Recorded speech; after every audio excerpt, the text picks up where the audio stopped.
I began to read Marx in Paris for my project Movements of Capital, a contemporary reading of the general formula of capital expressed by Marx.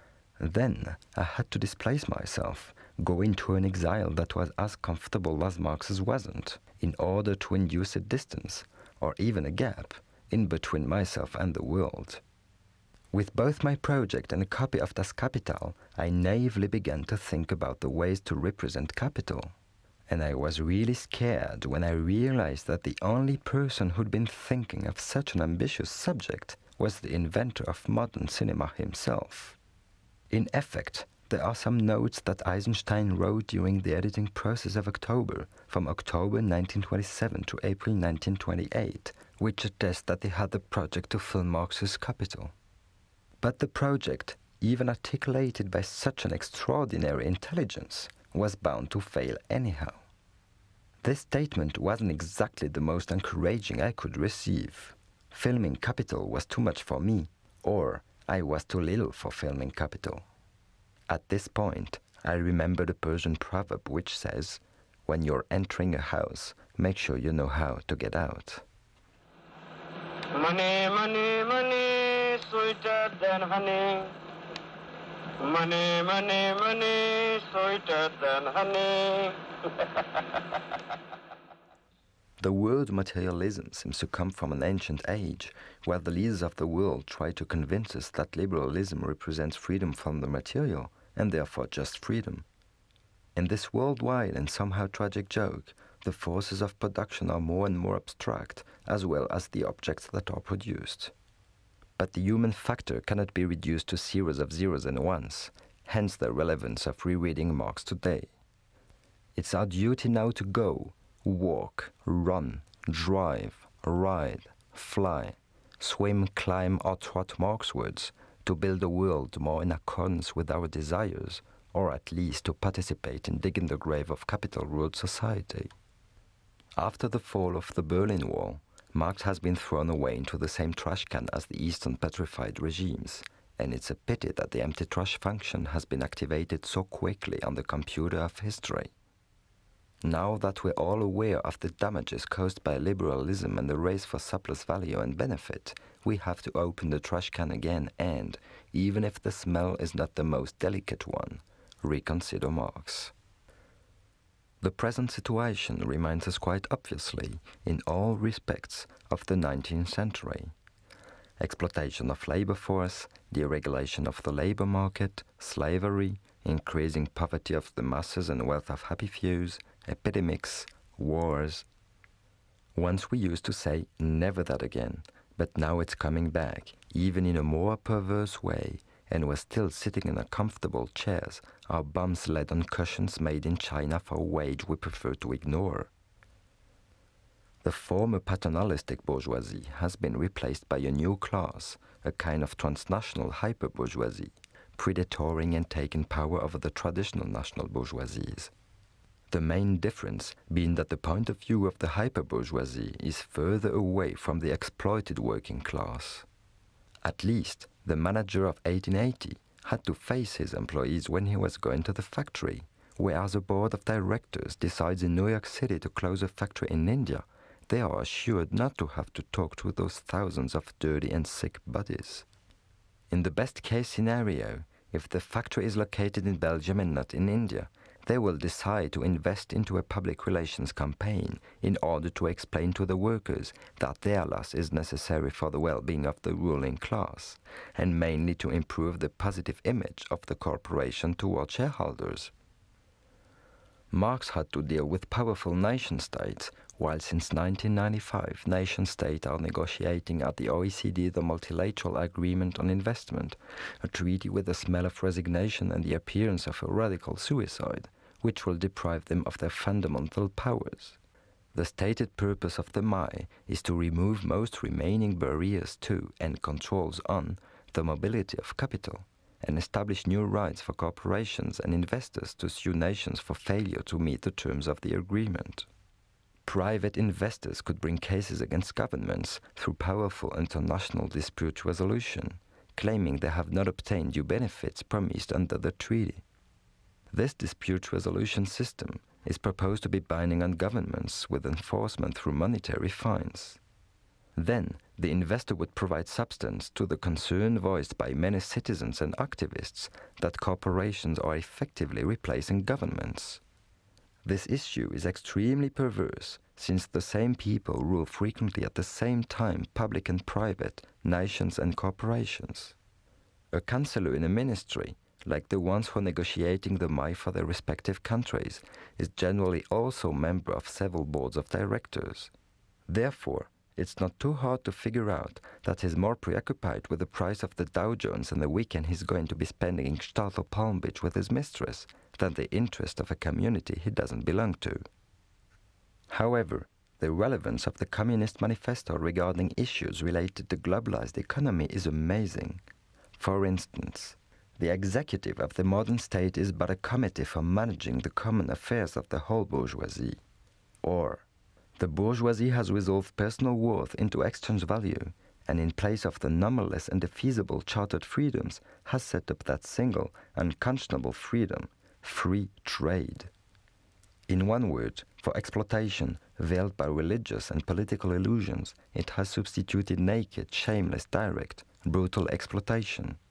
Or, the need of a constantly expanding market for its products chases the bourgeoisie over the whole surface of the globe. It must nestle everywhere, settle everywhere, establish connections everywhere. The bourgeoisie has, through its exploitation of the world market, given a cosmopolitan character to production and consumption in every country. To the great chagrin of reactionists, it has drawn from under the feet of industry the national ground on which it stood. All established national industries have been destroyed or are daily being destroyed. They are dislodged by new industries, whose introduction becomes a life and death question for all civilized nations, by industries that no longer work up indigenous raw material, but raw material drawn from the remotest zones, industries whose products are consumed not only at home, but in every quarter of the globe. The 150th anniversary of the manifesto is being celebrated this year, and the master of ceremony should rather declare a worldwide century of mourning instead of spending his time in opening cocktails. At a rate of more than 4 years per page, 150 years still doesn't seem to be enough to read those 34 pages. Instead, this celebration could take the form of an obligatory reading of the manifesto in shopping centers, stock exchanges, boards of directors, in a Chinese 66 style. After a few of those public readings, if managers still refuse to understand what 1848 was about, maybe then we would have to use the reformatory method based on the prescriptions Marx wrote for some friends who asked him how to read Capital. And if it doesn't work, we will make another series, would add the frightening German scientist operating live trepanation on cute tiny apes in Primate, a movie by Frederick Wiseman, whose screenplay is also about exploitation, but in a more direct way than liberalism, which keeps a non-violent ideology to hide its actual violence under a smoother cover. The history of globalized economy could be summarized with the story of Stilton Bleu. Stilton Bleu is a cheese made after a traditional French recipe, in a cheese dairy in Leicestershire and shipped to France, where it's been distributed by Marks and Spencer. Maybe Mr. Marx, a successful English grocer, had the secret desire of involving Karl Marx into the world market. And this leads us to the uncanny association of Karl Marx and Lady Diana Spencer. The name Spencer first refers to a specific kind of jacket, but now mainly to the worldwide famous Snow White princess chased by 7 motorcycling dwarves along the River Seine. And a few generations ahead, to her ancestor, Herbert Spencer, a naturalist of the second half of the 19th century, who wrote a few books with very little imagination for their titles: Principles of Psychology, Principles of Biology, Principles of Sociology. Lord Spencer was a true Darwinist, and his conceptions of history and evolution were not exactly Marx's. Struggle for life in place of class struggle, their only common idea was struggle, an ongoing struggle between exploiters and exploited, winners and losers, strong and weak, rich and poor, dominator and dominated, or, in a contemporary language, 0 and 1. The name of Marx has also been given as a tribute first name, as in the case of Marx d'Ormois, a French socialist politician born 1888, 5 years after Karl Marx's death, and murdered by some extreme right violent group in 1941, and whose parents were apparently true communists.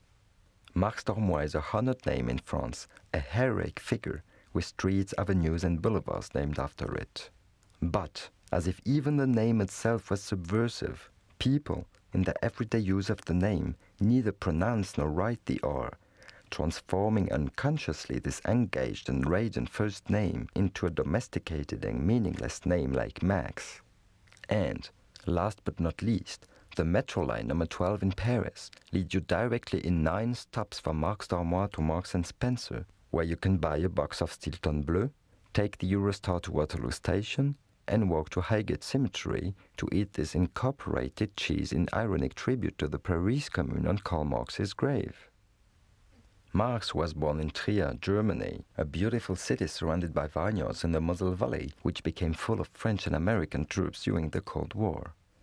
For his first adult years, the influence of Hegel has been pointed out by many analysts and careful readers, like Louis Althusser, who, in his foreword to the French edition of Capital in 1969, even tries to discourage the reader to enter the first section of Book 1, too much in line with Hegel, for whom there was no science possible out of the field of philosophy, a definitely unacceptable statement for Althusser or any bright-red reader.